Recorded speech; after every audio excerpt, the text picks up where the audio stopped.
бір келіншекпен сөйлестім, жап-жас үйленгендеріне 2 жыл болған ба, емшектегі баласымен айтады, күйеуім көшеде ұрып тастады дейді. Просто қолымда бала бар, ұрып тастады, сен ана жерде анаған біреуге қарадың деп. Просто потому что посмотрела. Она еще сидела со свежими синяками, опухла, кәдімгі теуіп тұтаған ғой, баласына да қарамай. Сөйтеді, и она сидит, она мне говорит, мен оны сағынамын, мен оны қайтқым келеді дейді. Мен сол кезде әлі келген кезде.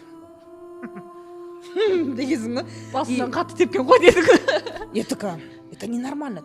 Первый период, бірінші этап, когда ты начинаешь вот этот кошмар видеть, этот весь этот пиздец көре бастаған кезде, у тебя бірінші осуждение болады. Бұл жерде именно абьюзермен ұзақ уақыт тұрған жертва, ол сен сияқты саналы түрде ойланып шешім қабылдай алмайды. Өйткені ол ұзақ, ол абьюзбен тұрған кезде, ол жерде идет много лет мозгомойство идет. Жаңағыдай не, виктимизация жаңа, не болса да сен кінәлісің. И газлайтинг.